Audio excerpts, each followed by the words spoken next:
So you're running this campaign called Youth and Truth, which I think is one of the most beautiful things to happen to India.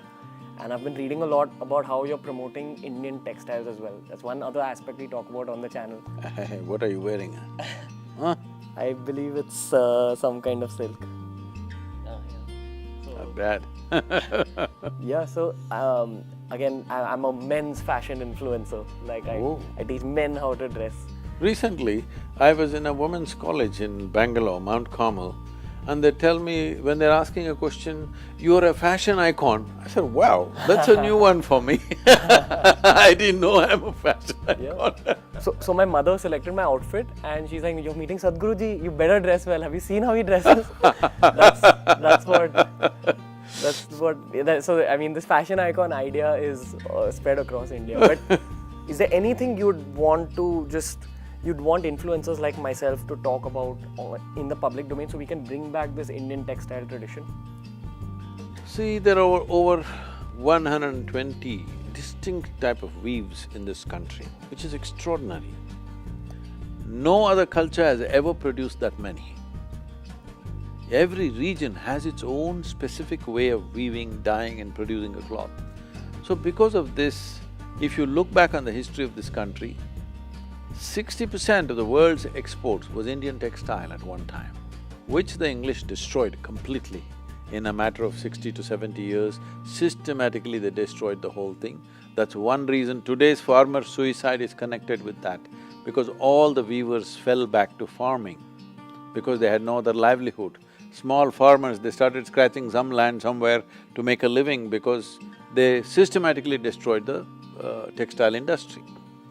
But the time has come, we have to put this back, because one thing is, it is estimated by 2025, 98% of the world's fibre will be synthetic, out of which 95% will be polyfiber.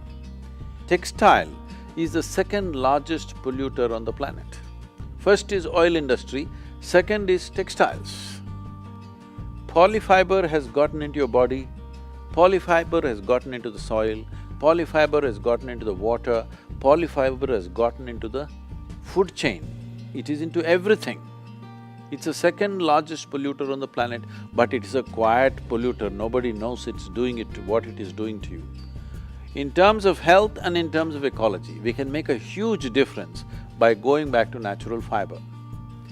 So, as a part of, this is 150th birth anniversary of Mahatma Gandhi, I am on the committee, formed by the central government.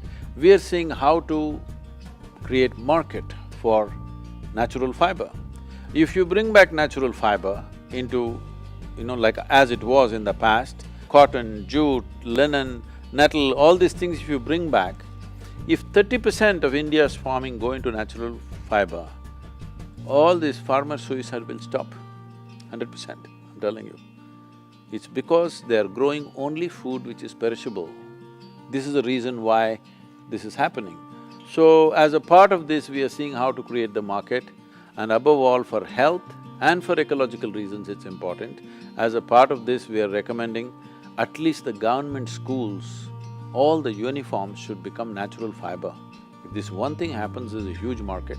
After that, the fashion industry is there. So, you must tell all your young people that at least one day in a week, they must wear only natural fiber. We'll do that. Just get that commitment from all the young people, because if you don't create the market, these arts and crafts will not survive. It's not for the sake of promoting something, it is for your own health and for ecological reasons. We must go back to natural fiber, there's no other way. That's a beautiful message. So I'm just gonna end the interview now, but I hope the viewers enjoyed the best 20-30 minutes of my life. So, seriously, thank you Sadhguru ji, it's an honor just being in your presence.